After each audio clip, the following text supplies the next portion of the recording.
Hello, I am J-Dog John Carshavim. Hey guys, we left you off building a fountain, and it's thus far we picked out a container and we plugged it, or we drilled a hole through it, and we plugged it up with that special hydraulic cement. And now it's our choice. Now we have to put in our hardware, our pumps and what have you. And I want to show you how to do that. So let's just get right into it, shall we? Now, what I say is pick the pot first, because you can always, there's a size of pump that can fit for every type of pot available. So when you choose pumps, by the way, usually you choose them by gallons per hour. So usually on the box, you can take a look, there'll be 350, 500, 750. This is what this one is. This is by Teton. So this is a 500 gallons per hour pump. Whereas right here I have a 1200 gallon per hour, I believe. Yes, a 1200 gallon per hour. Now all of these pumps are going to throw out different, I want to say volume of water, of course, like I said. So we have different types of pipe to screw onto the end of the pump. So what you have to do is, this is the hardest part of building the fountain, is choosing the type of pump. And I'm going to show you what a 1200 gallons per hour pump does. So that gives you enough. Essentially what it does is how much water volume it throws is just about as much as a garden hose can when you turn on the garden hose full blast. Now on your pumps also you get these, oftentimes you get these valves that you can turn down and turn up. But I'm going to put on another valve besides, and this is a gate valve that you can buy at the hardware store. Take a look at this. This is an inch diameter outlet, and it's just threaded. And so what I did is bought a gate valve with a 1 inch, just a 1 inch threaded gate valve. Now you can taper this down to a smaller tubing as well, and so that the height of the water is going to go will go even higher. So a 1 inch tube is going to do a significant amount of water. Now on this here, by the way, I chose a copper tubing. You can certainly do it in PVC as well. And if you do that, sometimes what will happen is you'll see that tip of that, but you can paint that black as well. So this is certainly cheaper. And the valves, you'd use a ball valve, actually handle the water much better than this guy. The gate valves will do well. This is a brass fitting, but this steel part right here and that steel screw will start to rust after some time. And I'm not sure why you put a brass valve and you've got this steel piece right here this is always the one that breaks off.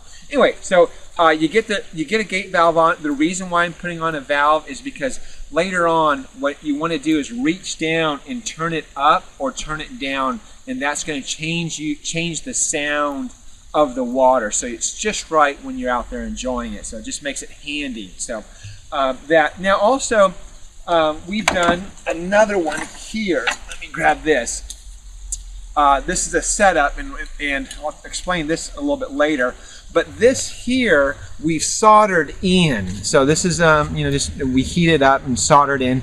It's not that difficult to do, but there are easier ways to do it for not much more money, by the way. So what I have here is these are these SharkBites. This is a piece that you can fix all your copper tubing, by the way, all kinds of connections without having to solder, and so it just makes it a little bit easier. It's just really push to fit on there. So let me open this up and I can kind of show it to you. So there it is, except I can see I've got the wrong piece right away. I've got a female fitting and we need a male fitting on that. But what it does is it allows you just to take the copper tubing, pop it right in there, you put a little pressure on there and it seals, so that way you don't have to solder. So, but I've got the wrong piece. I've got a female piece and I need a male piece. So this show is real, so let me use the one that we already did up. So we'll just take this here, and I am going to unscrew this. Actually what I'll do is I'm going to thread through the cord So you take your cord and you're going to thread that through this hole that you've drilled. So you see I've got drilled that 1 1/4 inch hole. It fits the plug really well. And I'm going to take it and take up enough slack, by the way. You take your pump and set it on the ground. That way, if you ever have to drain it or ever have to clean it, you can take it out all the way out and put it right back in. So then that way you don't have to be pulling on cord. So now this guy is that cork that I told you about. This is right here. It's just a it's a 1 1/4 inch cork drilled through, and it's cut in half. That way we can take the plug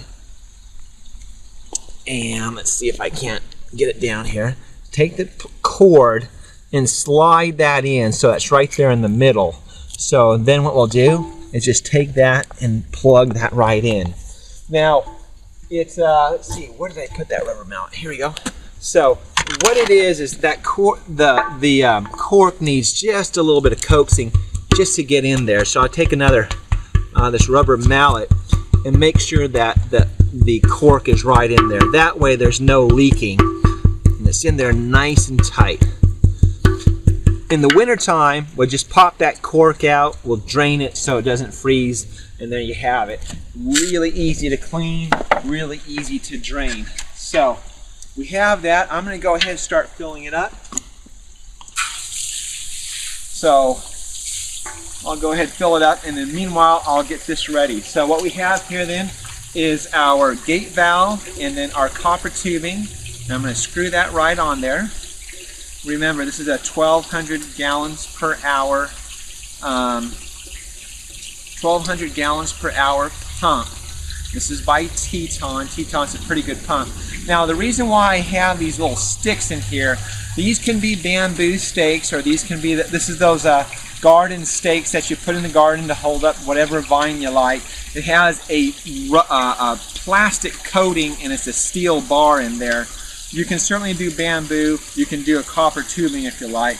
But what that does is sometimes you'll get so much water coming out, and the water hits that tubing and it kind of knocks it a bit. And what we want to do is make sure that the pump is nice and stable, so it stays in there. Now this will go right inside the pump, or right inside the pot, and stay right in there. Let's set that right up in here. Let's see. So it goes something like this, and let's get it just right here.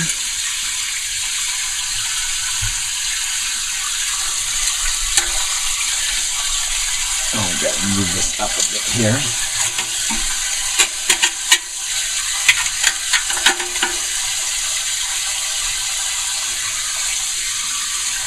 Let's see here.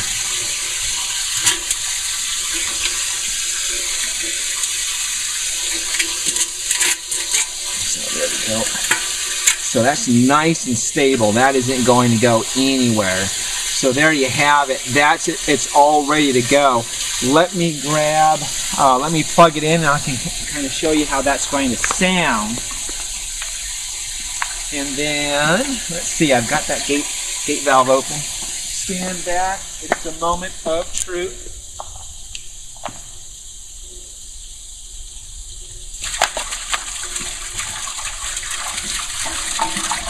So I've got some water in here, and you can kind of hear it. It's got a nice, good flow to it. Now, how you change the sound is how much water you have in your container. Also, you can change your sound by lowering it down a bit. So if you need it quieter, you've got lots of conversation going on, you just want it very light, certainly lower it down, or fill it up higher too. If you got a lot of road noise, say, you just turn it up higher. Also fill it up more, and you can get a different sound altogether. But anyway, that's the water feature I wanted to show you. It's very easy to do, very possible, and really, really low maintenance. So we've made these and just rarely ever had to touch it all summer long. So anyway, that is the show for today. I hope you found it useful. Unless you didn't, here is the thought. In order to be walked on, you have to be lying down. Thank you very much, Brian Weir. That's the show, guys. Always live your passion. See me right out of the sun.